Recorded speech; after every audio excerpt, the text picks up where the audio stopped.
Muy buenas noches con todas y todos los presentes. Hoy tenemos la presentación del libro La razón política, una nueva constitución para el Perú, del autor Nicolás Villa, quien tenemos aquí en la mesa. Bienvenidas todos y todos a este evento que forma parte del debate en torno al cambio constituyente, que con mucha fuerza se está llevando a cabo en diferentes departamentos de nuestro país, como Cusco, Trujillo, Arequipa e Ica. En un contexto en el que esta actual constitución no se encuentra acorde con las necesidades de la población, claramente manifiesta en la crisis de respeto a los derechos fundamentales. De un tiempo aquí existen iniciativas en que se gesta el debate constituyente y que en coyunturas como estas se hacen más que necesarias. Iniciativa Constituyente es una plataforma ciudadana que invita a la población civil a poder participar en la propuesta y debate rumbo al cambio de una nueva constitución. Diversas organizaciones políticas, citando al Nuevo Perú, al Partido Comunista del Perú Patria Roja, entre otras, llaman a la participación de importantes figuras políticas y a la población en general a que puedan sumarse a este debate constituyente, para que existan propuestas y además la comprensión en torno al cambio de una constitución nueva.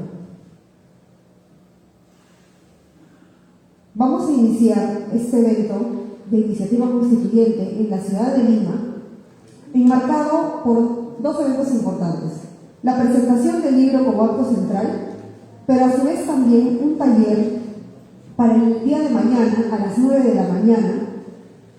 Es un taller de trabajo que está también invitada a la población en general a que pueda asistir y se pueda sumar a esta serie de eventos rumbo a la iniciativa constituyente. En primer lugar, tenemos la participación de Fiorella Cáceres, es estudiante de último año de Derecho por la Universidad San Martín de Porres, con miras a la especialización en Derecho Constitucional, integrante además del Centro de Estudios de Derecho Constitucional y miembro de Iniciativa Constituyente. Ha publicado diversos artículos y se forja para ser una excelente profesional en el derecho. Aplausos para ella. Muchas gracias. Buenas noches, compañeras y compañeros. Antes de iniciar con comentarios sobre la obra que nos ha reunido esta noche, quisiera agradecer a Nicolás y a la Iniciativa Constituyente por la invitación. Y también quiero saludar el hecho de que cada vez más las voces de las mujeres sean escuchadas en el seno de un debate constituyente como el presente, pues normalmente nuestra opinión nunca es consultada en medios tradicionales y muchas veces simplemente no es tomada en cuenta en el lado académico, ¿no? De hecho, en la historia constitucional peruana solo han existido 7 mujeres constituyentes. Esta cifra no solo evidencia la escasa participación femenina en los procesos constituyentes peruanos, sino que además despierta la apremiante necesidad de poder elevar nuestras luchas a un plano de discusión constituyente. Ahora sí, me dedicaré a comentar el libro de Nicolás, cuidando mucho de no hacer spoiler para que todos y todas las presentes puedan tener el mismo gusto que yo tuve de leerla con intriga y la curiosidad con la que yo lo leí por primera vez. Es importante mencionar que esta obra es la materialización en papel y en cartón de un largo debate constituyente que pesa sobre la Constitución de 1993 y que nunca ha cesado, que los cuestionamientos a la Constitución otorgada por el régimen fujimorista han existido desde el día 1 de su promulgación, no solo por su origen, sino principalmente por sus contenidos. Hoy, devastados, insuficientes y largamente superados por el contexto político, económico y social que deviene de una grave crisis de régimen, como bien menciona Nicolás en su libro. Una crisis que el diseño constitucional de la Constitución de 1993, junto con sus principales beneficiarios, pretenden convertir en la normalidad para ser coherentes. En esta línea encontraremos en el libro artículos escritos por Nicolás que desde hace varios lustros ya advertían la precariedad de la Constitución fujimorista y los serios problemas que esta le generaría al Perú, como que escribió el 28 de octubre de 1993 para el diario La República, en el que adjetivó a la Carta del 93 como una constitución de confrontación, o artículos que muy tempranamente, como una especie de presagio, criticaban severamente novedosas instituciones del Parlamento, como el Parlamento unicameral. El CCD importó la historia constitucional como un mecanismo para poder facilitarle el ejercicio autoritario del poder a Alberto Fujimori, y con el cual cumplieron exitosamente su tarea de destruir la institucionalidad del poder legislativo en el Perú. También encontraremos artículos que con mucha pedagogía han traducido al lenguaje constituyente problemas que nos golpearon durísimo como país, como el de la falta de oxígeno durante la etapa más álgida de la pandemia. Me refiero al artículo que titula El balón de oxígeno es la nueva constitución, que publicó Para Otra Mirada el 9 de marzo de 2021.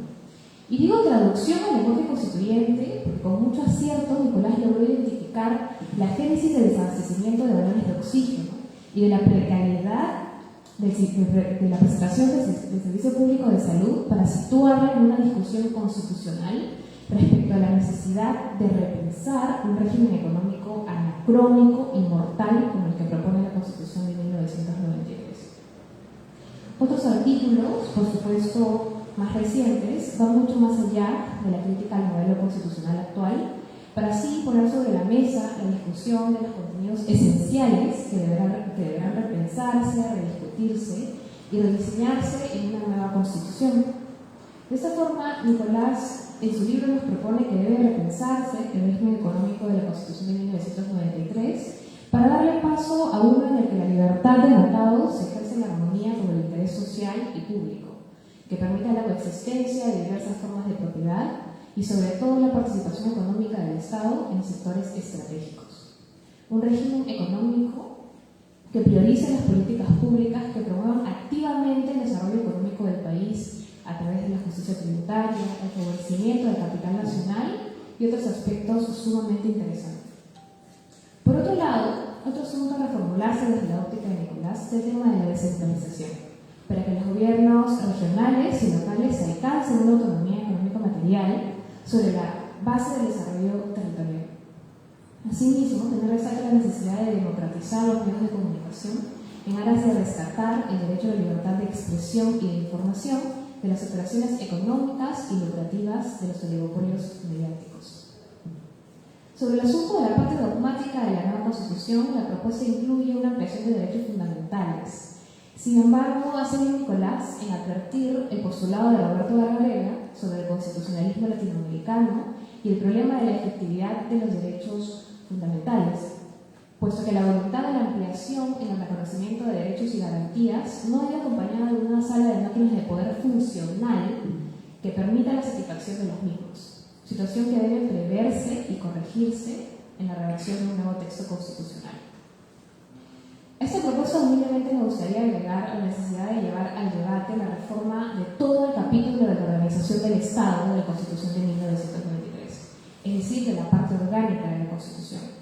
Porque 5 presidentes, 3 congresos en los últimos años, el hecho de que el promedio de duración de un ministro en su cargo sea menor a 6 meses o que cada 15 días se discuta la vacancia presidencial en el Congreso no es un asunto menor.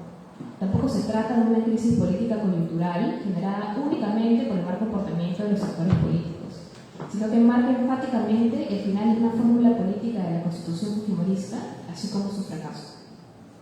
En este momento, muchos de ustedes se preguntarán por qué es necesario elevar dicha discusión a un debate constituyente y por qué no hacerlo a través de una reforma parcial. La respuesta es sencilla. Para superar la disfuncionalidad del modelo de gobierno de la Constitución de 1993, se necesita alterar su fórmula política. Esa función de alterar la fórmula política y de sustituirla por una más eficiente es una función que está fuera del ámbito de competencia de los poderes constituidos. Pues el poder de reforma parcial sigue una lógica de actualización y de reajuste de los asuntos que probablemente el poder constituyente no pudo prever al momento de redactar el texto constitucional. El poder de reforma parcial no puede ser usado para sustituir lo que decidió el poder constituyente, pues estaríamos ante un ejercicio abusivo del derecho.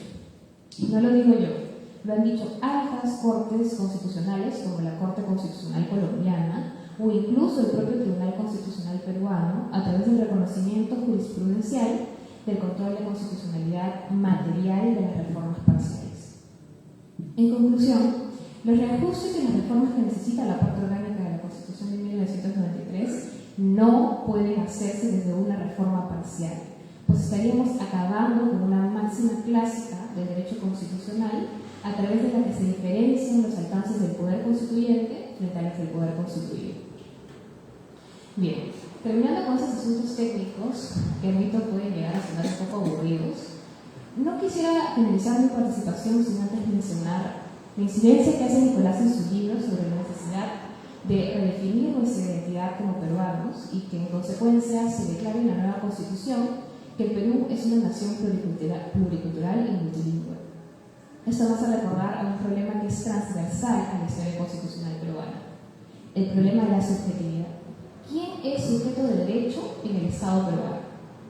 La idea de la República o la modernidad jurídica del Perú se materializa en la Constitución de 1823, en la que los indios peruanos desaparecimos por completo de la esfera jurídica como personas humanas o sujetos de derecho para convertirnos en objetos, en mercancías o en propiedad privada de quienes sí fueron considerados persona humana, los hombres blancos y burgueses. Pero, ¿cuál es el problema de encontrar una modernidad eurocéntrica al Perú? Responder esa pregunta tomaría muchísimo tiempo, pero en resumidas cuentas, el problema principal radica en que hemos importado una modernidad y un modelo de poder que provienen de mitologías ontológicamente incompatibles con un país andino como el nuestro. En consecuencia, algunos mitos del capitalismo, como el libre mercado, o incluso la propiedad privada como el centro de la modernidad jurídica, o la falacia de la independencia, han significado un rotundo fracaso para el Perú. Entonces, para poder romper con el yugo de la eurocentricidad, necesitamos no solo negar el mito civilizatorio y de la violencia moderna, sino además construir un proyecto, como diría Enrique Dussel, transmoderno, como la correalización de una solidaridad analéctica del centro y de la periferia, de la mujer y del varón, y de las diversas razas, etnias y clases desde la alteridad. Necesitamos además mirar con atención los más de 5.000 años de civilización del Perú para poder construir una ideología que nos permita diseñar nuestra propia modernidad. La gesta revolucionaria de Tupac Amaru II, la primera en el mundo en la que se luchó por otorgar la subjetividad a los esclavos africanos y a las mujeres, podría ser una excelente fuente de inspiración para forjar una ideología indiana, no eurocéntrica y decolonial. Pero ¿cómo y cuándo trabajar por esta reconfiguración de la subjetividad en el Perú? Esa es una pregunta que no sabría cómo responder y que solo el devenir de la lucha social podrá determinar. Pues nos encontramos, como diría Álvaro García Linera, en un tiempo suspendido, en el que la única certidumbre táctica es la incertidumbre estratégica. Un tiempo en el que la gente vive en un presente perpetuo, sin poder concretar proyectos de vida, porque las grandes certidumbres sobre el crecimiento del capitalismo han sido relativizadas, erosionadas y debilitadas por sus propios constructores. Sin embargo, todo tiempo suspendido es la antesala de la disponibilidad colectiva. Porque claro, las personas no podemos vivir para siempre en un presente perpetuo, sin un horizonte de previsibilidad. Tarde o temprano, las personas nos aferraremos a algo, a cualquier certidumbre, sin reparar siquiera en si es una certidumbre de derecha o de izquierda, o si es progresista o conservadora. Y es allí donde radica el reto, nuestro reto constituyente. Muchas gracias.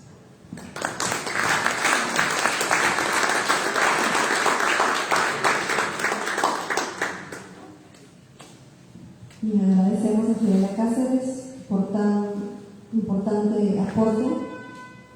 Continuamos con los comentarios de Álvaro Campana, historiador por la Universidad Nacional Mayor de San Marcos, ex secretario general del Nuevo Perú.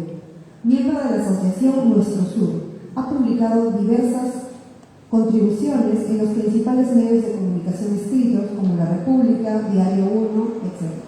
Recibamos a Álvaro Campana.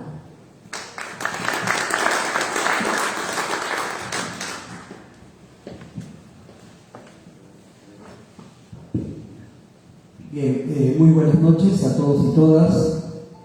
Yo también me encuentro muy contento de poder ser parte de la presentación del libro de Nicolás. En realidad venimos acompañando estas presentaciones como parte de un esfuerzo colectivo de este espacio que se llama Iniciativa Constituyente y que tiene el objetivo de promover, ¿no?, una pedagogía constituyente, de generar niveles de organización y de movilización en torno a la necesidad de impulsar el proceso constituyente. Y de hecho el libro de Nicolás creo que se convierte en una herramienta fundamental para este propósito. Nicolás en este libro recoge artículos que tienen varios años, lo que nos muestra un poco, como dice Fiorella, ¿no?, que en realidad esta constitución viene siendo cuestionada desde el inicio mismo, ¿no es cierto? Y creo que en este libro se recoge pues un conjunto de ideas que son definitivamente una caja de herramientas muy útiles para dar la batalla que tenemos que dar en nuestro país para poder salir de esta múltiple crisis que estamos viviendo, ¿no? Y creo por eso que de hecho el libro es un éxito, ¿no? Se han vendido los ejemplares muy rápidamente en todo el país. Y bueno, las presentaciones que se han hecho han generado bastante expectativa y en esa medida pues nosotros les invitamos a leerlo y a discutirlo, ¿no? Creo que y nos invita a discutir cada parte, cada idea fuerza que nos plantea Nicolás, y va a ser bastante útil para debatir, como decíamos, con quienes nos dicen que hablamos solamente de la Asamblea Constituyente en abstracto y no tenemos nada de fondo que decir. Creo que aquí podemos encontrar de manera escrita varias de las intuiciones que efectivamente tenemos los peruanos y peruanas, que nos hemos planteado que una nueva constitución puede realmente terminar encarnando, ¿no?, y representando nuestros anhelos por salir de este hoyo en el que nos encontramos no solamente hace 30 años, sino hace 200 años. Dicho esto, creo que quisiera plantear algunas ideas, ¿no?, que también pueden ser preguntas sobre cosas que encontramos en el libro de Nicolás. Una primera que me parece muy importante, muy interesante, que solemos soslayar, ¿no?, es esta idea de que en el Perú estamos viviendo, ¿no?, un conflicto entre dos grandes proyectos de país. No es poca cosa, ¿no?, sobre todo porque en el Perú hace tiempo que no discutimos esas cosas. Pareciera que nos hemos olvidado, producto seguramente de las modas posmodernas, ¿no?, y de la crisis permanente en la que nos encontramos en esta situación de descomposición. Nos hemos olvidado de hablar de los proyectos de país. Ya en los años 90, a inicios de los años 90, se hablaba o se decía que el Perú vivía una especie de bifurcación histórica, ¿no? Recordarán ustedes. Se hablaba incluso de una especie de posible desaparición del Estado peruano, ¿no? Creo que vivimos, pues entonces, como lo plantea Nicolás, efectivamente, ante una nueva encrucijada que nos plantea dos opciones de país, ¿no?, dos opciones de país en un sentido muy grande y muy amplio, y que coinciden además con el bicentenario, que sin embargo no quería ser abordado en nuestro bicentenario. Él nos dice que esos dos proyectos son este proyecto de país neoliberal, que de alguna manera ya hemos vivido, y la posibilidad de una democracia social, ¿no?, de construir un país sobre la base de una democracia social, un tipo de democracia social, una democracia neoliberal versus una democracia neoliberal. Esto me parece bastante importante porque además vuelve a poner, como decía Alberto Adrián en una de las presentaciones del libro, ¿no?, a la política con P mayúscula sobre la mesa y en la discusión. Porque como dice Chantal Mouffe, ¿no es cierto?, la política, lo que hace verdaderamente democrático a un país, a una colectividad, es justamente la discusión de grandes proyectos de país. Si no vamos a discutir proyectos de país, estamos discutiendo la gestión de lo establecido y no estamos asistiendo en ese sentido a una dinámica realmente democrática. Pues ahora tenemos la oportunidad en nuestro país de plantear este debate, que es un debate profundamente democrático, que creo yo es además pertinente en un momento en el que no solamente el Perú vive una crisis profunda, ¿no?, sino que estamos viviendo a nivel planetario la crisis de la propia globalización neoliberal. En América Latina, de hecho, como lo plantea también el libro, ¿no es cierto?, se han producido cambios importantes que también nos llevan, porque nosotros no somos ajenos a lo que viene ocurriendo a nivel global y a nivel de la región, ¿no? Bien nos, digamos, ayudan a que justamente se planteen estos debates, ¿no? Y creo efectivamente que este es el momento más pertinente para plantearlos, porque lo que vemos en nuestro mundo, ¿no?, es como lo comentábamos hace un momento, la necesidad de un cambio de fondo, de una alternativa. En los 90 hablábamos que otro mundo es posible y necesario, decíamos, ¿no? Bueno, ¿cuántos años han pasado desde los años 90? Y veamos qué otro mundo hemos construido, pero efectivamente otro mundo sigue siendo necesario y posible, ¿no? A nivel global también vivimos, como vivimos en el Perú, la posibilidad de una salida autoritaria. Vivimos la emergencia de la ultraderecha, corremos el riesgo de construir un mundo mucho más excluyente, atravesado por la violencia, por las desigualdades, por las guerras, ¿no es cierto? Y frente a ello, pues pareciera que, además en medio de la caída del hegemón, digamos, vivimos un gran caos, ¿no? Un gran caos que finalmente, para quienes dominan el mundo, ¿no?, tiene como respuesta la guerra, la destrucción, el autoritarismo, ¿no?, la destrucción incluso el Estado de Derecho global, por si pudiéramos llamarlo de esa manera. Frente a ello, la necesidad de una posible salida democratizadora, de cambios profundos que creemos necesitamos en este momento a nivel global y también a nivel nacional. Una salida que nos obliga y nos exige tener una gran imaginación política, ¿no es cierto?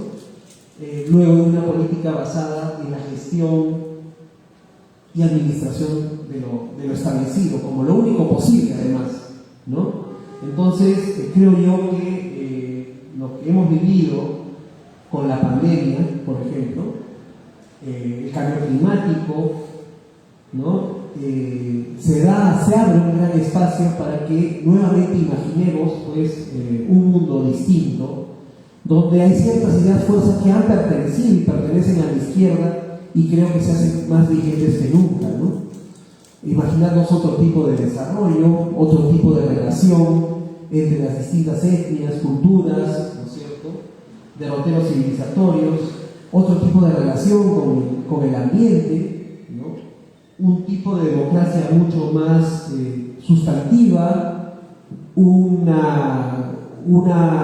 mundo en el que el Estado tenga un rol mucho más activo y donde lo público sea revalorado. Creo que todo eso es algo que estamos siendo discutido justamente en el contexto de la pandemia, y que también nos abrió oportunidades en el Perú de discutir una serie de temas que parecían pegados y que creemos que son más pertinentes que nunca, ¿no?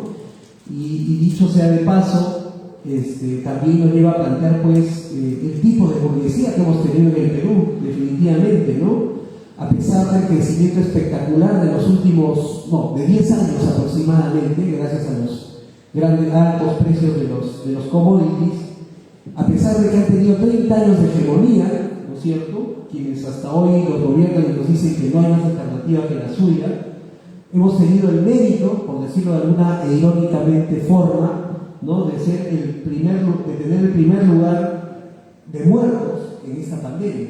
Como ustedes sabrán en un informe reciente, somos el país que está a la cabeza de muertos producto del COVID-19, que podríamos atribuirlos al virus, pero que en realidad tienen su explicación de fondo en la precariedad brutal en la que vivimos los peruanos, en la falta de instituciones y en un Estado que ha sido capturado, ¿no? Una segunda cosa que me parece importante es esta idea de que no hay otra salida que la salida constituyente, ¿no? La otra salida es la salida autoritaria, decíamos, porque no hay forma de arreglo, como dice el libro, ¿no es cierto?, entre los actores políticos, y lo estamos viendo ahora, ¿no? Esto no va a salir, no va a provenir de la iniciativa del legislativo, del ejecutivo. No bastan las reformas, creo que el centro y sus reformas se liquidaron solos, porque en realidad en el fondo nunca se debieron realmente hacer reformas, ¿no es cierto? Vivimos de alguna manera remedios de reformas, Vizcarra teniendo una gran fuerza y luego Sagasti escudándose en la idea de que él era un gobernante provisional, fueron incapaces de impulsar las más mínimas reformas, porque ellos eran conscientes que las reformas reales y de fondo iban a tocar o tocaban realmente el meollo del poder en Perú, y no se atrevieron a hacerlo. Y es por eso que obviamente esas salidas ya son inviables, ¿no? Necesitamos sin duda un cambio de fondo, pero la gran pregunta, y bueno, ya no tengo mucho tiempo, que yo me hago es sobre el momento constituyente. Creo que todos nos hacemos sobre el momento constituyente. Dado este diagnóstico que nos muestra la urgencia de una salida constituyente, pues sabemos que una salida constituyente no se da espontáneamente, no se da naturalmente, no va a brotar, no vamos ineluctablemente a un país más democrático, podemos irnos a un país peor que el que tenemos ahora. La pregunta es, ¿qué sujeto va a producir esos cambios? Si hay condiciones para la conformación de un sujeto de cambio que sea capaz de ser el portador de ese poder constituyente. En un país donde la sociedad ha sido arrasada por la sociabilidad neoliberal, creo que hay que decirlo claramente, un país precarizado al 90%, al 80% con informalidad y con economías criminales atravesándolo de cabo a rabo, tenemos que preguntarnos cómo avanzamos hacia la construcción de ese sujeto constituyente. Y creo yo, con esto termino, creo que es importante decirlo, la izquierda también tiene una gran responsabilidad en no haber sido, a lo largo de todos estos años donde se ha planteado la necesidad de una salida de un cambio, no ha sido responsable de no haber sido capaz de forjar esa alternativa. Lo vimos desde el año 2016 con el fracaso del Frente Amplio. Una gran oportunidad para armar una gran coalición después del fracaso y de la traición del humanismo, ¿no es cierto?, donde la izquierda, después de mucho tiempo, encabezaba la posibilidad de una salida democrática, política, y ahí tuvimos el gran fracaso que fue el Frente Amplio, ¿no? como lo vimos. Luego de ello, creo yo, viene la crisis política. No nos creímos en la izquierda realmente que estábamos viviendo una crisis muy de fondo, ¿no? Después de haber sido catastrofistas en los años 70 y de pensar que el socialismo estaba a la vuelta de la esquina y que el capitalismo se caía, mirando las evidencias de que esto no daba más, las izquierdas nunca tuvieron capacidad de tener una perspectiva estratégica y de decir, bueno, estamos realmente ante una crisis tan profunda que necesitamos una salida constituyente. Yo creo que nunca nos pedimos eso. Nuestros compañeros que estaban en el Parlamento creían que iban a durar 5 años, en fin, ¿no? Y finalmente con la pandemia tuvimos una gran oportunidad para plantear una serie de temas de manera unitaria, de disputar los sentidos comunes, y nuevamente fuimos derrotados. Los bonos se convirtieron nuevamente en dádivas, ¿no es cierto? El rol del Estado nuevamente fue satanizado, en fin. Y finalmente hoy que tenemos un gobierno que supuestamente encarnaba una voluntad destituyente en primer lugar y que llegó con la promesa de levantar la bandera constituyente, pues lo que ha hecho de esa bandera es simplemente un as bajo la manga para cada vez que tiene problemas, ¿no es cierto?, tratar de polarizar, supuestamente levantando la bandera y poniéndose al lado del pueblo, pero ha ido banalizando realmente esta bandera. Yo creo que necesitamos reagruparnos en las izquierdas, ¿no es cierto? Creo que en medio de esta gran confusión que vive nuestro país y que se vive en los sectores sociales, necesitamos reagruparnos y tomarnos en serio, ¿no?, esta apuesta estratégica por la salida constituyente, porque no existe ninguna otra salida para refundar nuestro país, para avanzar en esos procesos de democratización social, política, de los que se habla, y finalmente para impulsar esto que para nosotros como izquierda significa el proceso constituyente, la posibilidad de una revolución democrática. Gracias.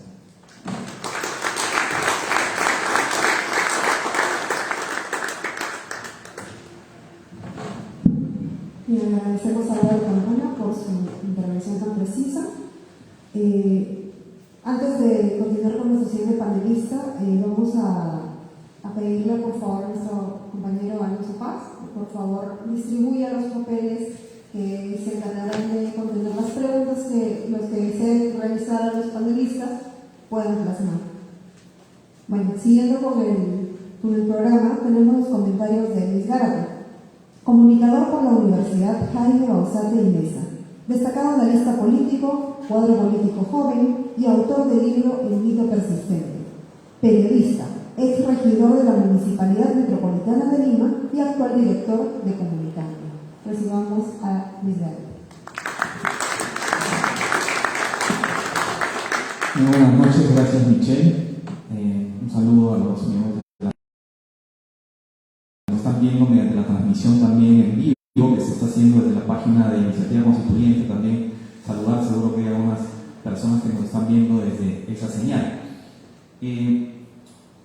Bueno, en primer lugar, comentarles, compañeros, compañeras y amigos que nos ven en este momento, que como bien dijo Michelle en la presentación, esta presentación del libro es una de las piezas clave, digamos, de los pilares de las jornadas constituyentes que se están haciendo a nivel nacional. Creo que es una gran cosa, es decir, un gran momento compartir de esta difusión de este texto de Nicolás Lynch, porque creo que demuestra que este sector del movimiento popular de la izquierda en el que nos encontramos nosotros impulsando este proceso se está tomando en serio esto. ¿Y por qué lo digo, compañeros, compañeras y amigos que nos están siguiendo? Porque el tema del debate constitucional, lo que estamos viendo es que está quedándose un poco a nivel de consignas y no está yendo a los temas de fondo. Ese es uno de los problemas que hemos visto.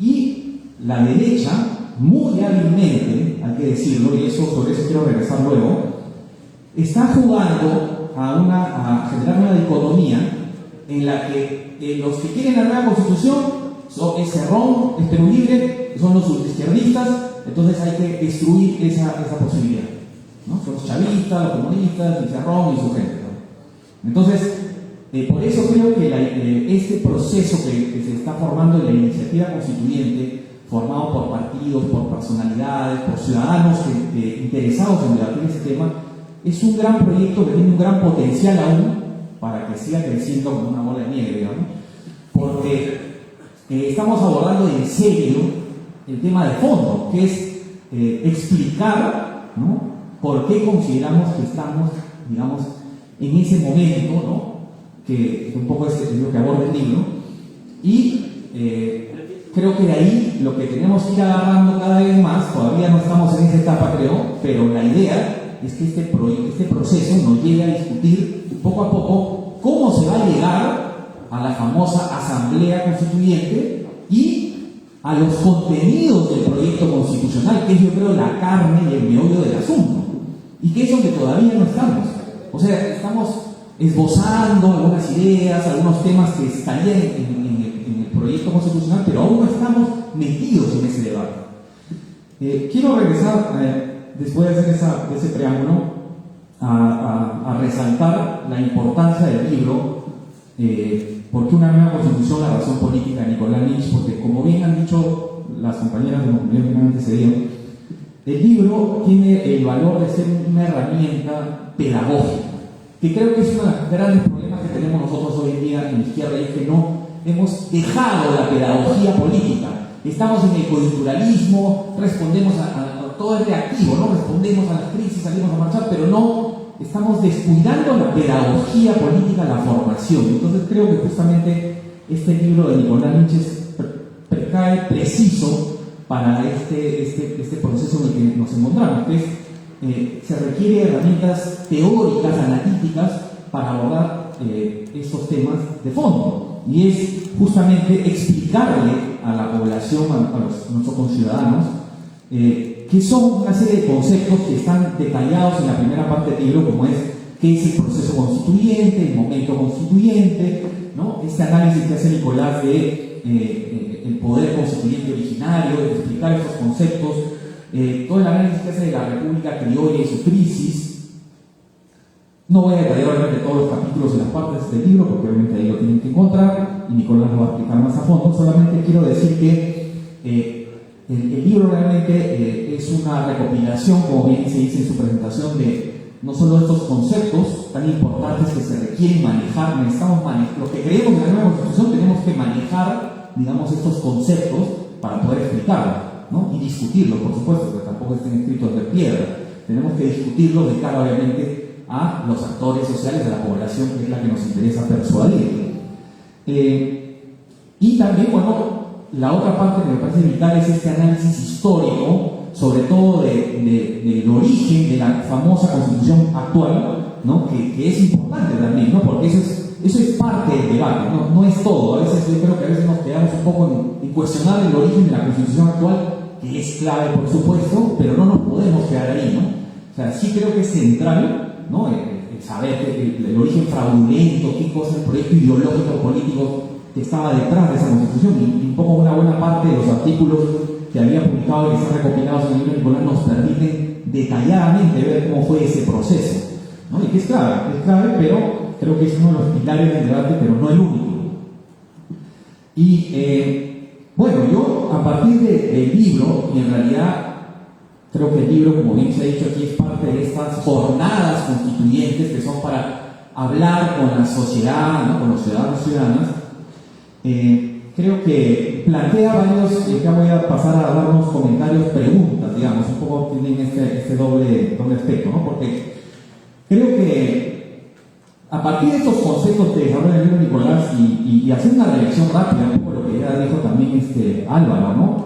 En el Perú, después de la constitución de instaurar la constitución fujimorista y que se logró imponer, digamos, ¿no? Y estar en vigencia, han habido ya intentos, ¿no? De empezar a hablar de cómo salimos de este entrampamiento constitucional, digamos, ¿no? Recordemos que después de la caída del gobierno de Fujimori y con el advenimiento de la democracia, este proceso de transición democrática, algunos ya estaban hablando del tema, solo que se canalizó, y bueno, en la figura quizás más clara de eso, el PIS recordarán, de hablar de la reforma, de una reforma constitucional se habló, ¿no? Y hubieron algunos temas interesantes que salieron ahí, pero quedó en un proyecto de reforma, pero no ir más allá de eso, ¿no?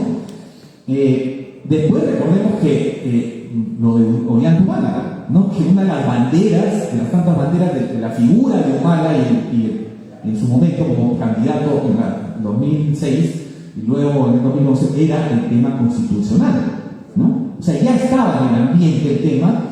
Y parte de lo que Humala, digamos, representó en su momento como candidatura tenía ese elemento del debate constituyente ya en ciernes.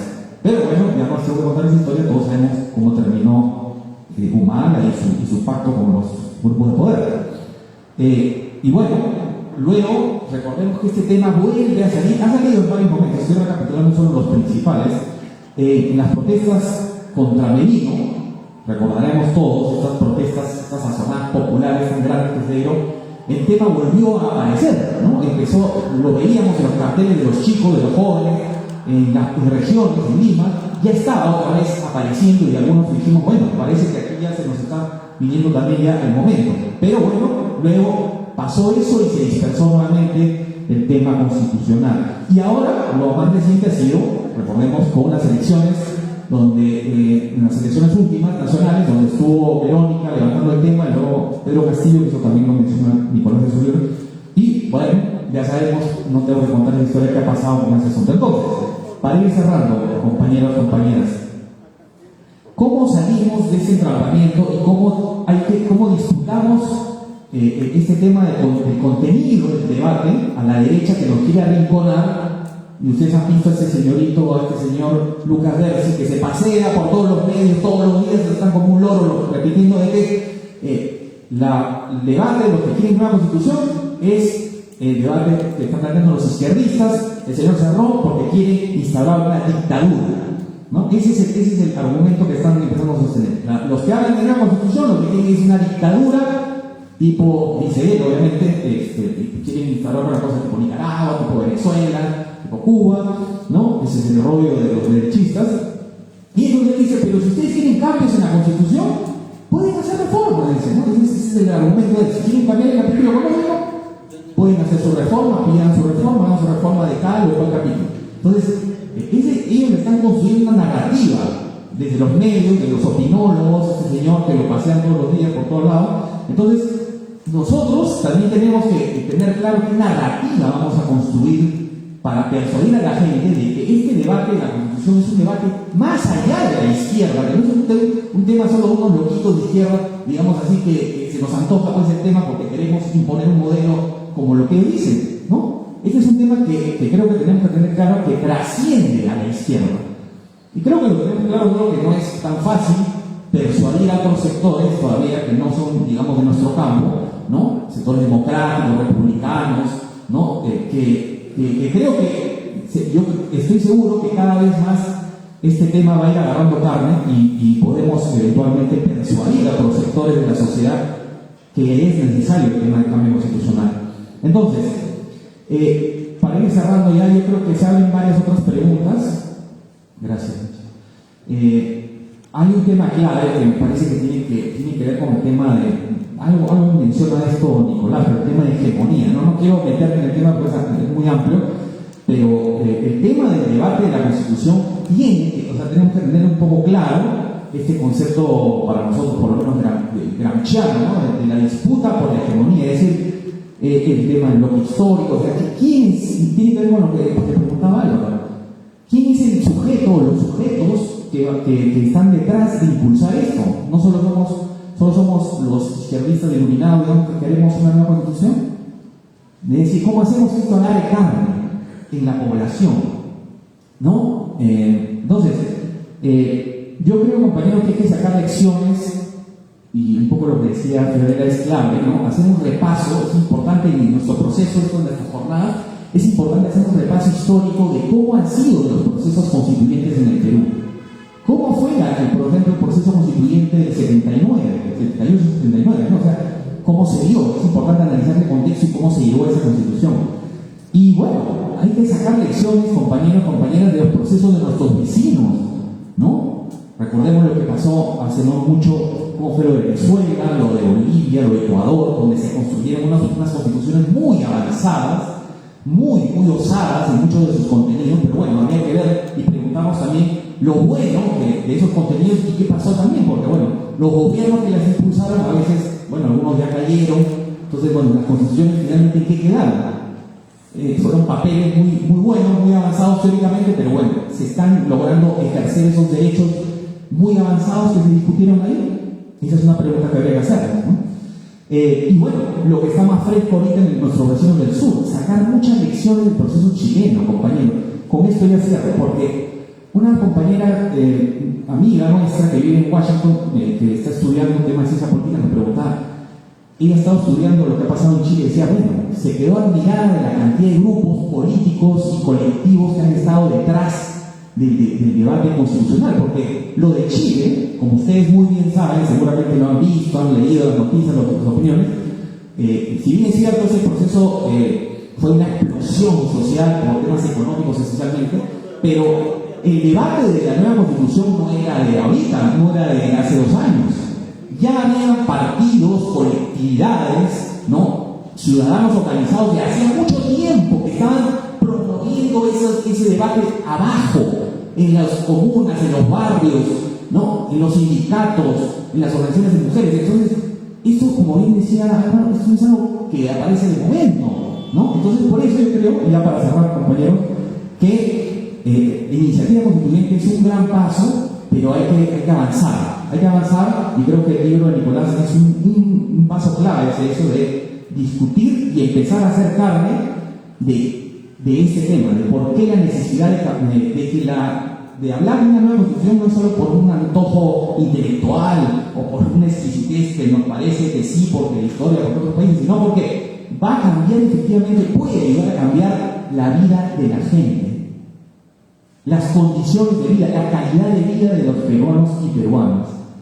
Y cierro con una anécdota rapidita, ¿no? Y es que de esto hay muchos ejemplos que podríamos poner, pero ahora a comienzos de año estuve en el CENEPA, internado en el norte del Perú, en una zona de la selva donde el Estado no existe, no hay Estado, estábamos como comunidades aguajú con una de sus organizaciones en esa zona, que es la frontera con Ecuador, y algunos de los compañeros líderes de los aguajunes tenían claro que para discutir los problemas del Perú pasaba también por el debate de la Constitución, para ver el protagonismo de las organizaciones indígenas, como ellos se ven, ¿no? Que cada vez hablan más del autogobierno, de las naciones, que están empezando a hablar de ese tema, varias de esas organizaciones indígenas. Tiene que hablarse de la nueva Constitución. Entonces yo decía, bueno, ¿cómo hacemos para llegar a esos lugares, ¿no? Porque nosotros llegamos quizás limitadamente a las capitales de la región, pero bueno, eso nos muestra de que así en los rincones más alejados de nuestra patria hay semillitas sobre este tema. Lo que hay que hacer es empezar a conectarlas y, bueno, meterle fuerza y acelerador a este tema, que hay mucho trabajo que hacer. Bueno, solamente también diciendo que hay que leer el libro de Nicolás y hay que usarlo, por supuesto, para entrarle de lleno a ese debate, compañeros, que no debe ser superficial, sino así armarnos, en el mejor sentido de la palabra, teóricamente, para darles con todo, porque como les hemos dicho, la derecha la tiene clara y por eso están escudando como están escudando su constitución. Muchas gracias.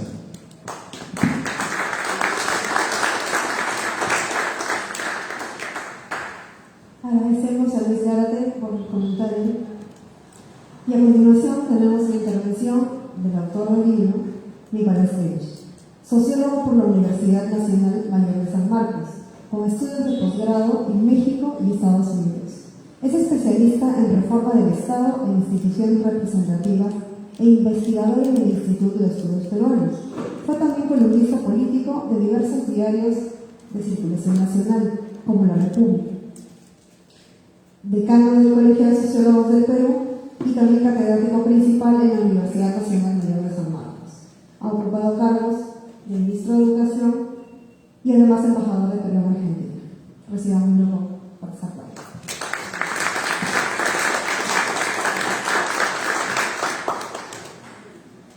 Compañeros, antes que nada, las gracias a los compañeros de Iniciativa Constituyente que conjuntamente hemos estado impulsando estas sucesivas jornadas de discusión. Empezamos en Cusco en febrero, continuamos en Trujillo en marzo, luego en Arequipa, finalmente en Ica e incluso en Abancay por medios remotos.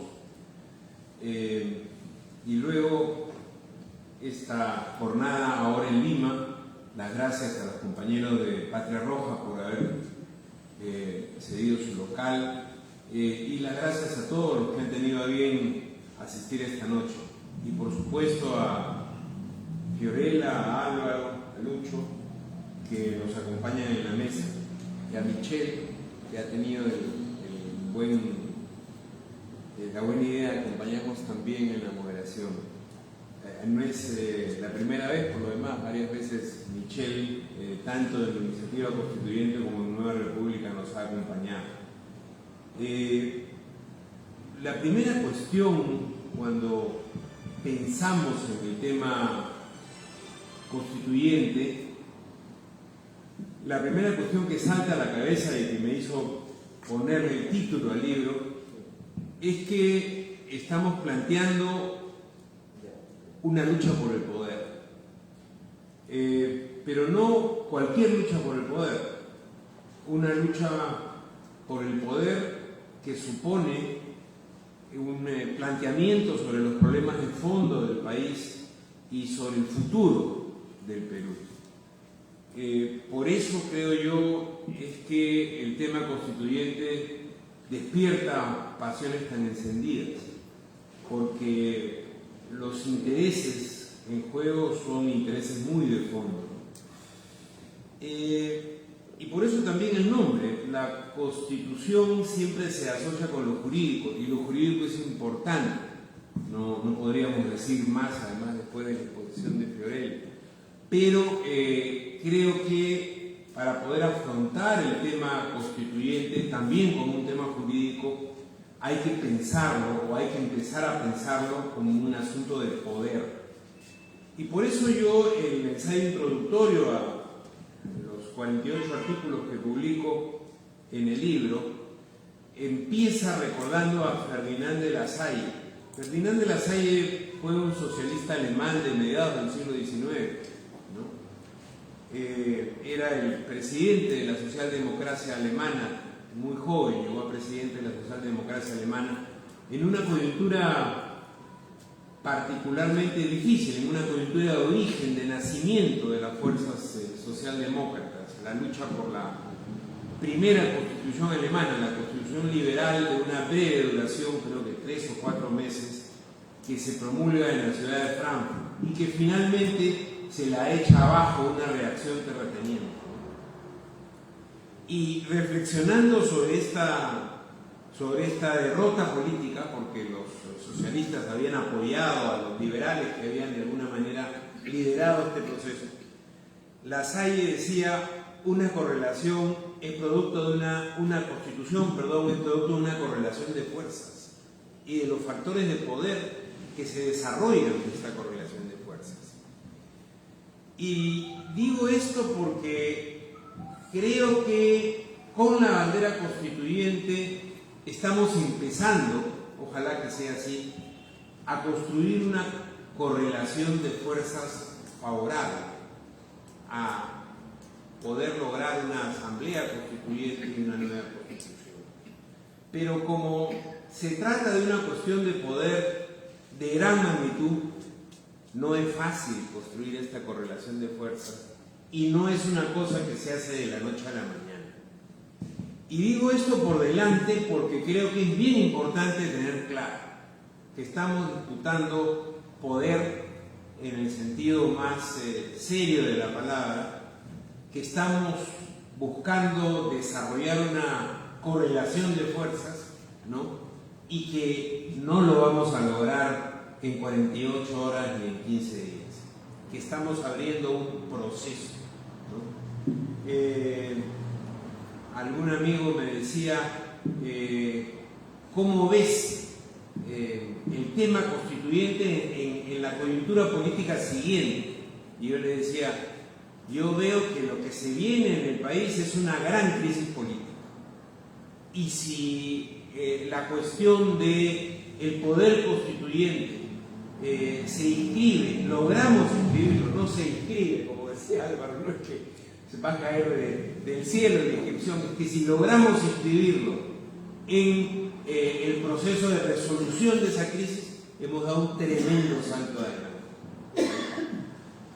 Quizás el problema mayor, tuvimos una apertura de año académico hace 3 días, que justo comentábamos si estaba o no en internet, y se demoraron un poco a ponerla en el Facebook de la facultad, pero ya está, que fue un intercambio entre Max Hernández y Sinesio López, ¿no? Sobre el tema de la crisis en el Perú, animado por Carmela Bendoso y Carlota Casalino.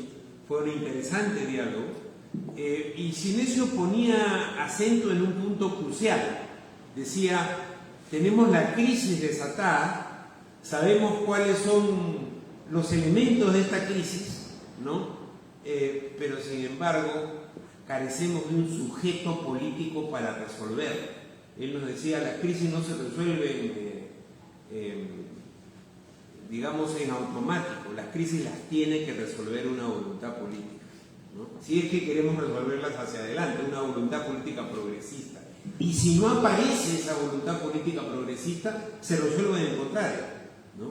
Se resuelve por la vía de una salida autoritaria, ¿no? Por eso creo que esto tiene que presidir nuestra reflexión sobre el tema. Lo segundo, ¿qué constitución queremos sustituir? Ya algo se ha hablado acá por parte de Lucho, también Fiorella, en fin. Queremos sustituir la Constitución de 1993 y no cansarnos de decir que fue producto de un golpe de Estado y ratificada en un referéndum fraudulento. Yo soy suficientemente viejo para haber vivido la experiencia del Comité por el No hace 30 años, en 1993, con Gustavo Momellona a la cabeza y con un amplio espectro de fuerzas. Gustavo Momellona, Gustavo Mome padre, por supuesto, tenía esa virtud de unir en fin, todos los susceptibles de ser unidos, como decía Mao, ¿no? a unir personajes políticos muy distintos. Estaba Roberto Ramírez del Villar en el Comité por el No, que desde un punto de vista conservador, demócrata cristiano, se oponía al golpe de Estado de la Constitución de Fujimori. Estaba también Javier Tantalián del APRA, estaba Javier González Olachea, que había acabado de tener la experiencia del Movimiento Libertad. Por supuesto, habíamos varios militantes de izquierda con Momia a la cabeza.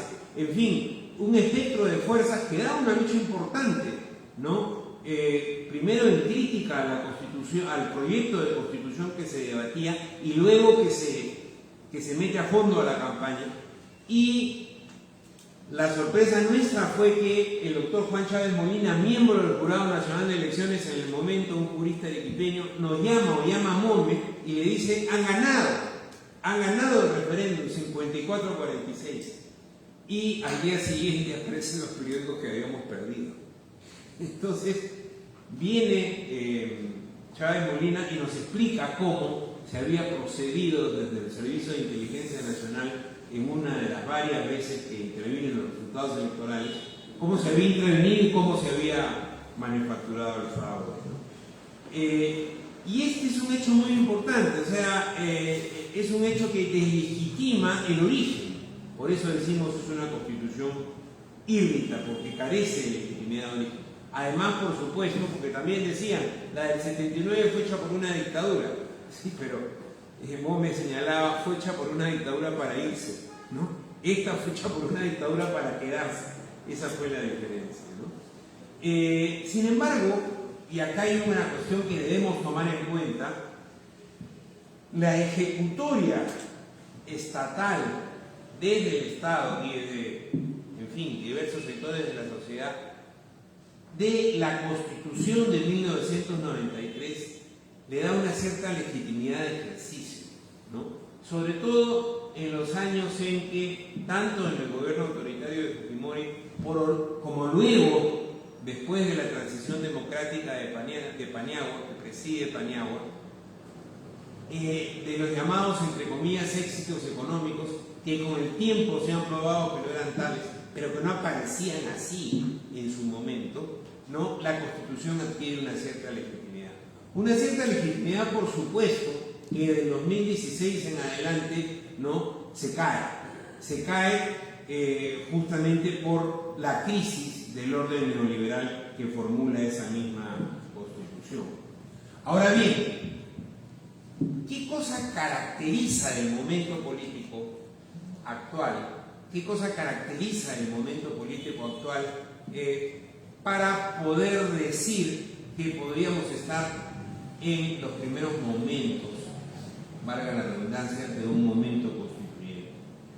Yo creo que la triple crisis que vivimos, ¿no? Vivimos una crisis inmediata, ¿no? Una crisis del acontecimiento político que se desarrolla en el país y que está caracterizada en las últimas semanas por el alza de precios, en los últimos meses y 2 años por la pandemia del coronavirus, que supuso hambre y una aguda crisis sanitaria. Y un poquito más atrás, en los últimos 5 o 6 años, la imposibilidad de las instituciones políticas que se legislan en la Constitución de 1993 para reproducirse. O sea, en el inmediato tenemos una crisis de coyuntura, en el mediano plazo tenemos una crisis de régimen político. Pero podemos ir un poquito más allá. No solo es crisis inmediata de gobierno, crisis de régimen político, de instituciones, sino también es crisis de la coalición social que instituye una determinada forma de dominación. O sea, también es crisis estatal que aloja al gobierno y al régimen político. O sea, tenemos una crisis en los 3 órdenes de la política. Gramsci llamaba a esto crisis orgánica. Lo que tenemos en estos momentos es crisis orgánica.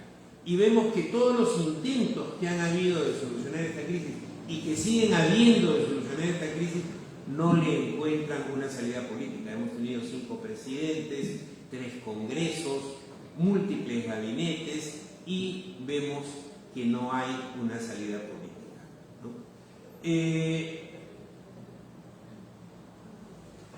importante reflexionar sobre el elemento más estructural, hablando en el espacio de la política, en el ámbito de la política de esta triple crisis. Lo que llamo yo la crisis de la forma estatal, que surge el 5 de abril de 1992, el Estado neoliberal, que ya no da para más, ¿no? Y que se diferencia de la forma estatal anterior, que existe entre 1962 y 1990 en el Perú, que es más bien el intento de sucesivos gobiernos reformistas, primero civiles, después el gobierno militar de Velasco, de llegar a algún entendimiento entre sociedad y Estado. Esto termina en la hiperinflación, en la violencia política, en la ruptura de Izquierda Unida, que es un factor importante también a fines de la década de 1980. O sea, este Estado reformista termina en fracaso y es reemplazado por un Estado neoliberal. Francisco Durán nos va a decir que el Estado neoliberal se parece mucho al Estado oligárquico. ¿En qué sentido? ¿No? En el sentido de que ya no hay la intención de mediar con la sociedad. Hay la intención de volver a establecer, como en los tiempos de la vieja oligarquía, una dictadura de clase. Francisco Durán nos dice en su texto sobre la transformación estatal producida el 5 de abril, que el Estado que allí surge se parece más a lo que Marx decía en el Manifiesto Comunista. Es el directorio de los intereses de la clase dominante, como era la vieja oligarquía, ¿no?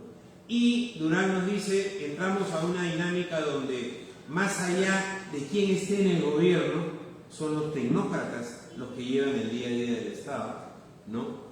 Los dueños se encargan de vigilar que este día a día suceda de acuerdo a sus intereses y los políticos actúan en el escenario. La mayor parte, por supuesto, hay excepciones. Y hemos descubierto en los últimos años que esta actuación es adecuadamente remunerada. En términos históricos se trata de una regresión política, ¿no? Que implica, como señalé, una dominación directa y no una mediación de las clases dominantes, ¿no? Ahora bien, es este entramado de gobierno, régimen y Estado el que se agota, ¿no? Y esta triple crisis la que produce el papel de rayos X, nos permite ver en su profundidad las estructuras que ya no funcionan.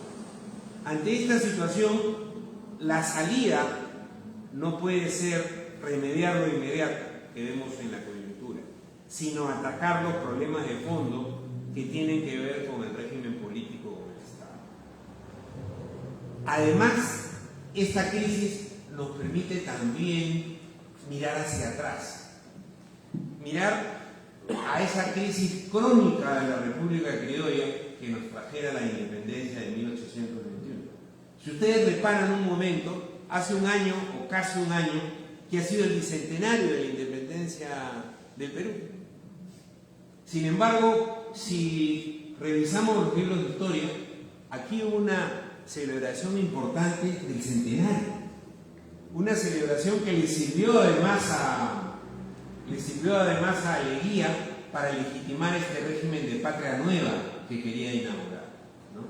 Incluso los historiadores nos dicen que el centenario de 1921 fue importante, pero que el de 1924, recordando la batalla de Ayacucho, la independencia de América, también fue muy importante. El sesquicentenario de la independencia tuvo también todo un boato en su celebración, acordémonos, ¿no? Lo usó Velasco para hablar de la segunda independencia, que decía él y sus ideólogos era el proceso que estaban llevando adelante, ¿no? Pero hubo una condición importante, hubieron eventos muy importantes, hubo una publicación de las bases documentales para la independencia del Perú. Bueno, acá no ha habido ni centenario ni sesquicentenario, y eso que cronológicamente hemos tenido el bicentenario, ¿no? Entonces eso nos tiene que hacer pensar sobre la precariedad de esta República Criolla. Como diría Basadre, no ha cumplido con la promesa de la Liga Peruana. Esa era la angustia permanente de Basadre.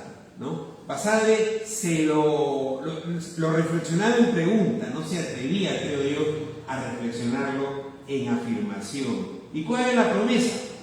La promesa, decía él, de paz y bienestar, que nos promete la independencia y que sucesivos arreglos, sucesivas rectificaciones o sucesivas versiones de la República Criolla no pueden cumplir, ¿no? La Primera República de Sánchez Carrión, la República Práctica de Manuel Pardo, la República Aristocrática del Segundo Civilismo, la Patria Nueva de Leguía, y del 30 en adelante, como nos dice Sinesio, la oligarquía pierde capacidad histórica de gobernar, aunque no política, sobre todo a través de los militares.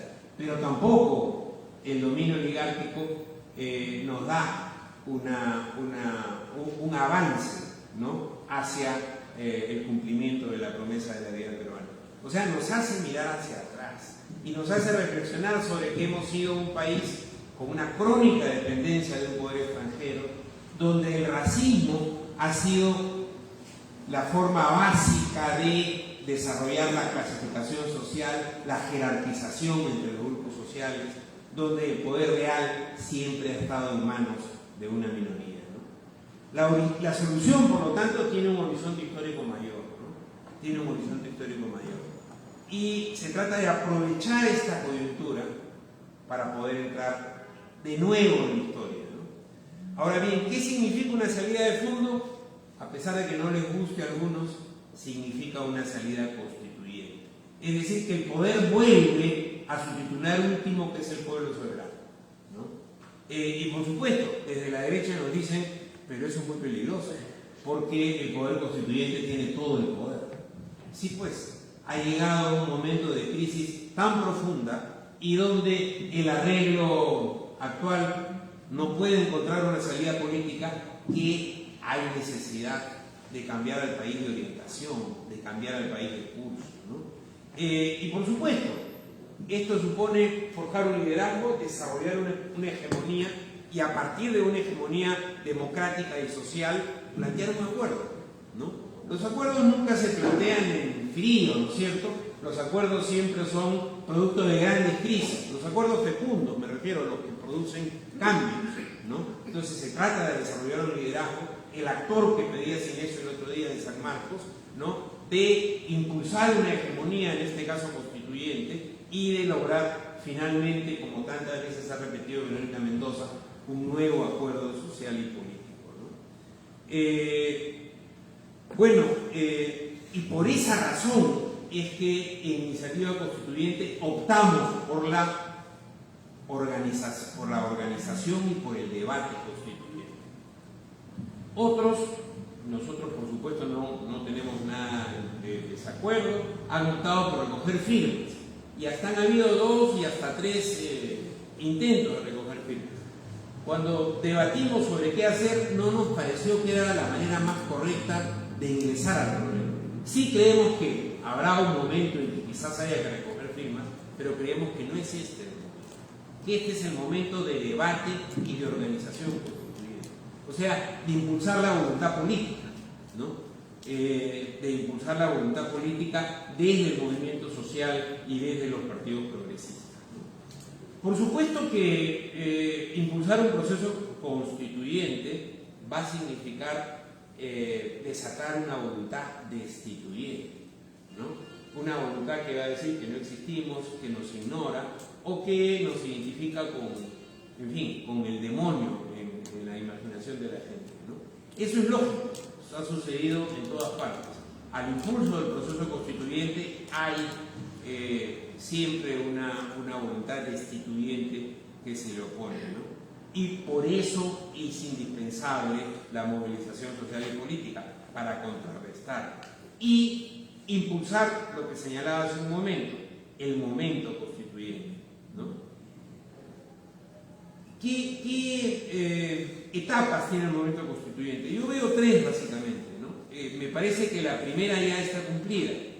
El asunto ya ha pasado de ser una preocupación de expertos, de intelectuales, de académicos, que no ha dejado, como decía Fiorelli el otro día en una conversación que tuvimos en Otra Mirada, nunca ha estado tranquilo el desacuerdo con el orden constitucional en el cual vivimos, ¿no? Efectivamente, Henry Peace en el gobierno de Toledo, aunque la anécdota dice que terminó con una llamada de la Confiepa a Toledo, ¿no?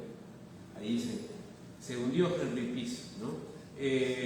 Luego, las dos campañas de Humala, en la primera con mucha fuerza, en la segunda tibiamente. Yo era el vocero sobre el tema constitucional de esa campaña y recuerdo muy bien que 3 o 4 días antes de la primera vuelta, Humala me llamó, además un día que tenía que ir a debatir sobre el punto con Rosa María Palacio, estaba citado. Humala me llamó y me dijo: 2 cosas te quiero pedir. Primero, que no vuelvas a hablar del tema constitucional. Y segundo, que no vayas esta noche donde Rosa María Palacio. En fin, ya me di cuenta, me acordé de lo que me habían contado sobre la llamada de la Confiepa, ¿no? Obviamente que se habían producido movidas al respecto, ¿no? Pero en fin, esa primera etapa yo creo que la hemos cumplido. Ya el asunto no es un asunto de expertos, ya ha saltado a la opinión pública. Y lo hicieron los jóvenes y las movilizaciones regionales, ¿no?, que se dieron en esa etapa de cuestionamiento a este presidente golpista que fue Manuel Merino, ¿no? Yo creo que podemos estar en el segundo momento, ¿no?, que es que el tema se afinque, se afiance en la opinión pública, ¿no? Y bueno, eso depende antes que nada de nosotros. El hecho que haya tenido que volver Castillo al tema constituyente, esa expresión de que el tema es un tema importante, ¿no? Y eso lógicamente también nos ha servido a nosotros para hablar más del tema constituyente, ¿no? Y me parece fundamental que sigamos presionando en este sentido.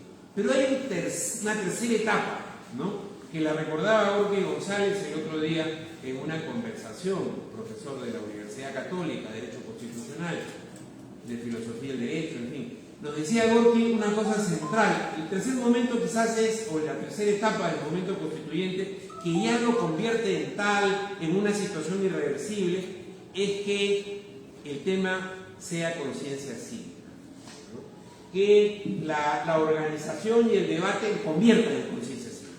Si logramos en que se convierta en conciencia cívica, creo que ya difícilmente retroceda, ¿no? Ahora bien,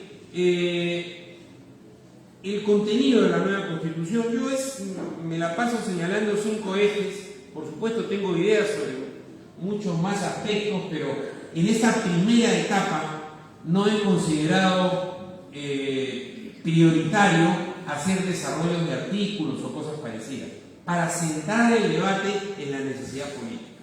Pero sin embargo sí tengo 5 cuestiones planteadas, ¿no? La primera es lo que ya se ha dicho acá, una cuestión primordial, me parece, y que de alguna manera debe marcar una nueva Constitución: el rediseño de la identidad del Perú como un país pluricultural y multilingüe, ¿no? La necesidad de terminar en esta onda, en este camino, ¿no?, con la construcción de la nación peruana, ¿no? Sin eso se refería también el otro día en San Marcos a lo inacabado de la nación peruana, ¿no? Hay una historiadora, Carmen Maqueo, que nos dice que con la independencia surge la nación. Mentira, ¿no? Con la independencia lo que surge es un discurso sobre la nación, ¿no?, pero nunca se llega a concretar. ¿Qué nos dice el primer Julio Kotler cuando era progresista, no cuando se pasó a la derecha? El primer Julio Kotler, en su libro ¿Qué es Estado y Nación?, nos dice qué marca la existencia de una nación, ¿no?, que el liderazgo dominante, social y políticamente dominante, es capaz de integrar al conjunto de los habitantes detrás de un proyecto, ¿no? Eso no ha sucedido nunca en el Perú, ¿no? Por supuesto que lo trató de hacer Sánchez Carrión, y al final terminó de secretario de Bolívar. Y cuando le preguntaron que por qué era secretario de un dictador, él dijo: porque todos ustedes se mueren de miedo de hacerle la guerra a los españoles, y él es el único que le hace la guerra a los españoles, entonces tengo que estar con él, después ya volveré a mis asuntos, ¿no? Y la Constitución de 1823 la promulgaron, y acto seguido en ese mismo acto la suspendieron, ¿no? ¿Por qué? Porque había que hacer la guerra, porque es una cosa muy práctica, como decía Sánchez Carreo. Pero ahí se terminó, ¿no? Y después Manuel Pardo, muy levantado por también algunos historiadores, lo que tuvo fue un proyecto de un sector de burguesía comercial naciente limeña, ¿no? Surgido a partir del auge de Juan y del Salitre, ¿no? Que, digamos, no va más allá de la pretensión de esos intereses. Logra articular una coalición importante, desconocida en ese momento en la vida republicana, pero que no estaba muy lejos de agrupar a la mayoría de los peruanos. Por supuesto, ignorando, ¿no?, a la mayoría en ese momento indígena del Perú, ¿no? Entonces esta cuestión primordial es central. Y esto nos da entrada para la redefinición de los derechos fundamentales. O sea, tenemos 4 familias de derechos, hay 3 en la Constitución del 93 y los derechos sociales recortados frente a la del 79. Yo creo que hay necesidad de redefinir las 4 familias de derechos civiles, políticos, sociales y culturales, y sobre todo ver la influencia de los derechos en la organización del poder, en el cuarto de máquinas del poder, para hacerlos efectivos. Porque en las constituciones latinoamericanas últimas se han ampliado muchas veces los derechos, la lista de derechos, pero no se ha visto cómo esto puede traducirse en participación de la ciudadanía en la parte orgánica de la Constitución, o sea, en la organización del poder, de las instituciones políticas. Y ahí sí, ahí hay que dar un debate, creo yo, sobre los mejores mecanismos de funcionamiento democrático, porque los que tenemos han probado en la práctica y en los últimos años que no funcionan, ¿no? La cuarta cuestión es una nueva perspectiva en el título económico, ¿no?, que termine con el modelo neoliberal. Yo creo que eso es clave y le dé un lugar principal a lo público y a lo social, dejados de lado en la Constitución actual. Ese tema absurdo de la subsidiariedad que no existe ni en los Estados Unidos y alguien nos convenció que era la forma de ser modernos, ¿no?, y que impide que el Estado tenga un rol en la economía y al mismo tiempo impide que el Estado tenga una fuerza para orientar no solo su actividad sino el conjunto de la actividad económica, ¿no? Y por último, en quinto lugar, la reorganización de la descentralización. Hemos tenido 2 intentos de descentralización en las últimas 2 constituciones y presentan serios problemas, ¿no? Presentan serios problemas para empezar porque a pesar de que todos tienen gobierno regional y presupuesto, Lima sigue siendo más poderosa que todos juntos, ¿no? Como me decía un amigo, entonces hay que llegar pues a un arreglo constitucional en el que el centralismo limeño no siga dominando, ¿no?, económica y políticamente, porque sigue dominando económica y políticamente. Y están desde las mañas del MEF, ¿no?, que les da la plata pero no autoriza el gasto, hasta digamos, la actitud del conjunto del orden político que desprecia a los gobiernos que antes tenían presidentes regionales y hoy tienen gobernadores regionales, ¿no? Bien, y por último, el futuro que puede señalarnos una nueva constitución. Para terminar, creo que hay que encarar la coyuntura con un ánimo refundacional. No fundacional, yo siempre hago la diferencia, porque el Perú tiene 200 años. O sea, el Perú ha existido. Hay quien dice, hay que hacer un nuevo país, totalmente nuevo, un momentito, ¿no? Aquí han habido millones de peruanos que han dado su vida por un país mejor, ¿no? Y este país, desde la sociedad y a veces también algunas reformas que se han hecho de arriba, como el caso de Velasco, ¿no?, han tenido aspectos buenos. Entonces no podemos hacer borrón y puerta nueva de lo que ha sido la historia del Perú, pero sí a partir de esa historia darle una orientación distinta, o sea, tener un espíritu refundacional, ¿no? Y para ello hay que integrar, digamos, esta constitución debe tener un espíritu refundacional, y para eso hay que integrar a una amplia pluralidad de fuerzas, ¿no? Hay que convencer a una mayoría nacional de que tenemos necesidad de una ruptura con ese pasado, recogiendo lo mejor que hubo en él, pero para poner al país en otro rumbo, ¿no? Y bueno, la tarea, Quijano remarcaba mucho que la tarea formidable de nuestros países en América Latina y en especial de un país como el Perú, es que a diferencia de los europeos tenemos que cumplir dos tareas enormes paralelamente: construir nación y construir democracia. Quijano decía, los europeos occidentales tuvieron grandes procesos de nacionalización en los siglos XVIII, XIX y parte del XX, y en algunos casos se sobrepusieron, pero en otros, luego de esos procesos de nacionalización, tuvieron procesos de democratización, ¿no? Entonces pudieron desarrollar una secuencia. Nosotros ya no. Nosotros estamos en un mundo globalizado que nos obliga a hacer ambas cosas a la vez. Y él decía, es difícil, ¿no? Es difícil nacionalizar y democratizar al mismo tiempo, ¿no? Y nuestros estados y nuestras sociedades hay que nacionalizarlas y democratizarlas, porque nos señalaba, nuestras estructuras sociales no son estructuras sociales propias, son estructuras sociales que funcionan bajo el principio jerárquico de la colonialidad. En este caso específico, decía Quijano, del racismo. Y eso hay que cambiarlo para poder tener país. Y Vicente Ota nos hacía la reflexión el otro día en una reunión, es una disputa formidable. Nos estamos metiendo a una disputa formidable, porque tiene que ver con el poder de fondo y tiene que ver con lo que ha sido nuestra historia. Muchas gracias.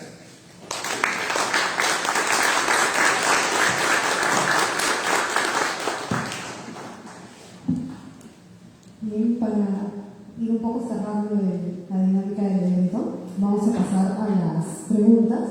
Nos han llegado algunas, pero vamos a tratar de resumirlas para que la mesa pueda contestarla de manera muy breve. Vamos a enfocar en 4 puntos. El primero es, el público pregunta si es hoy el momento constituyente. El segundo punto es, ¿consideran que Perú Libre ha tergiversado el tema constituyente y no supo direccionarlo? La tercera es, ¿cómo llegaremos al momento constituyente? Y la cuarta, ¿la izquierda puede lograr esta tarea? Daremos paso a Brasil para que pueda observar las preguntas.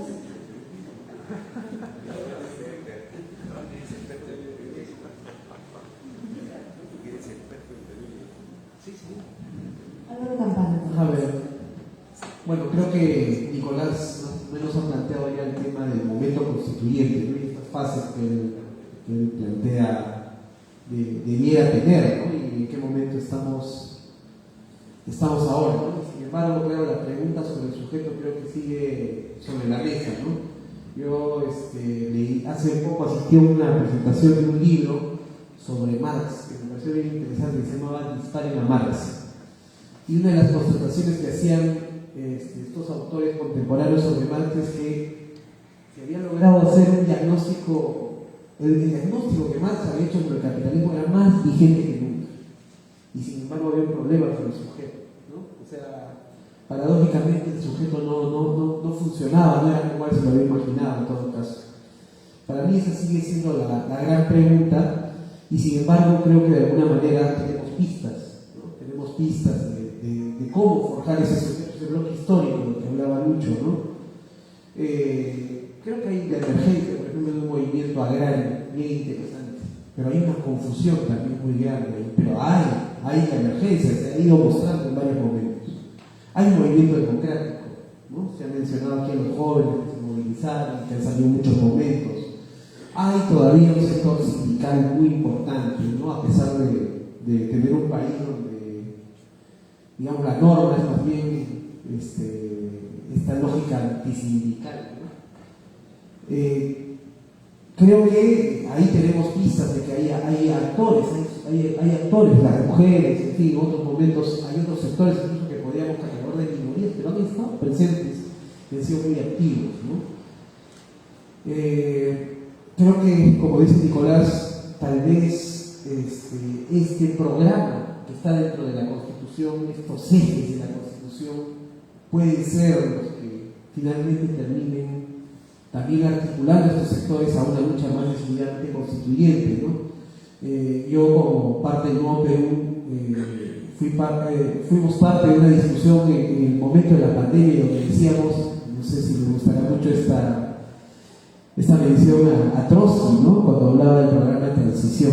Me parecía muy interesante, porque decía Trotsky que hay un momento en que, o por lo menos en el momento en el que él plantea este programa de transición, efectivamente múltiples crisis se articulan, y cada cosa que por muy coyuntural que sea terminaba, digamos, teniendo connotaciones estratégicas y estructurales, ¿no?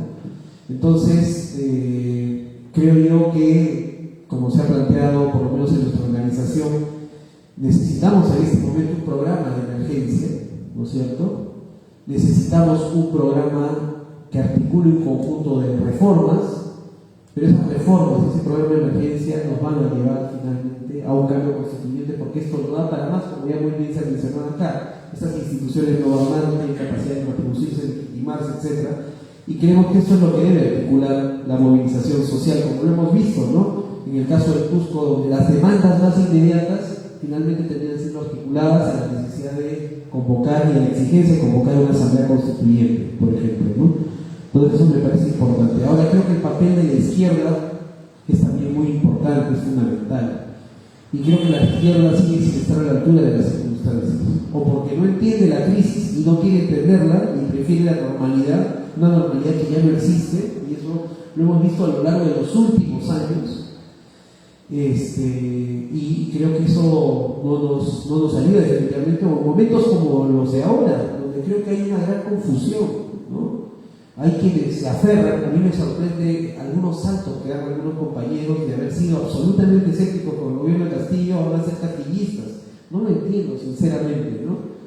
Pero creo que ahí hay una confusión si es que, digamos, podemos tener esa divergencia táctica. Gente que cree que todavía es salvable este gobierno, que todavía este gobierno va a apuntar a procesos de cambio. Bien, pero si no tenemos una unidad estratégica, si no tenemos claridad de que nuestra salida es la salida constituyente, y somos gobiernistas solamente para pensar en la supervivencia de este gobierno, ¿no es cierto? Y la supervivencia seguramente de algunos empleos, o no lo sé, pues vamos perdidos, ¿no? O de algunos derechos, ¿no? Porque desde los sindicatos también, digamos, no importa con quién hablas, lo importante es arrancar nuestra demanda. Y eso está bien si es que no perdemos la perspectiva estratégica, ¿no? Entonces creo que ahí la izquierda tiene un papel fundamental, tiene que tener claridad estratégica de que la salida en el Perú es la salida constituyente, y cómo vamos a avanzar hacia esa salida constituyente y hacer todos los esfuerzos para salir a esa salida constituyente, ¿no? Y en el caso de Perú Libre, como se mencionaba, yo creo que la iniciativa y las banderas que han levantado los compañeros sobre la asamblea constituyente son muy importantes, creo que hay que decirlo. Nosotros también lo hicimos, lo hacen los compañeros de Patria Roja, lo hacen los compañeros de Nuevo Perú, pero finalmente creo que ellos tuvieron la virtud en un momento determinado de plantar principalmente esa bandera. Ahora, sin embargo, digamos, esto se vuelve una bandera vacía, de la cual se echa mano y se banaliza, porque no hay ninguna estrategia para impulsar ese proceso constituyente, ¿no? Esto que hizo el presidente Cusco hace un mes, creo ya, en realidad se había perdido, ¿no? Por ejemplo, y no estaba articulada ninguna estrategia definitivamente, ¿no? Entonces, creo que eso también le hace daño, porque el enemigo nos dice, bueno, hablan de asamblea constituyente, se burla, ¿no? Hay un macho en la calle, la asamblea constituyente, ¿no? Empiezan a burlarse, a analizar el asunto, y nosotros no terminamos de mostrarles que nuestra voluntad es seria, ¿no? Es real y se tiene que expresar en las calles. Creo que algo de eso se ha expresado en los paros agrarios, en la movilización del 7 de abril de la CGTP, ¿no? Creo que se ha mostrado que hay un pueblo que es capaz de movilizarse, que es capaz de organizarse y que es capaz, ¿no?, de impulsar un proceso constituyente, y creo que tenemos que seguir ese camino. Gracias.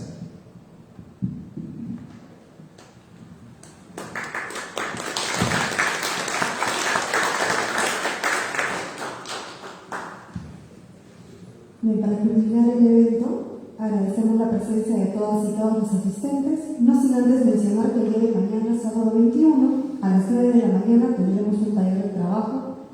¿Por qué el Perú necesita una nueva constitución? Caminos para lograrlo. Y habiendo terminado la oportunidad, agradecemos nuevamente a la mesa del panel, a todos los asistentes, y nosotros será una próxima oportunidad. Gracias.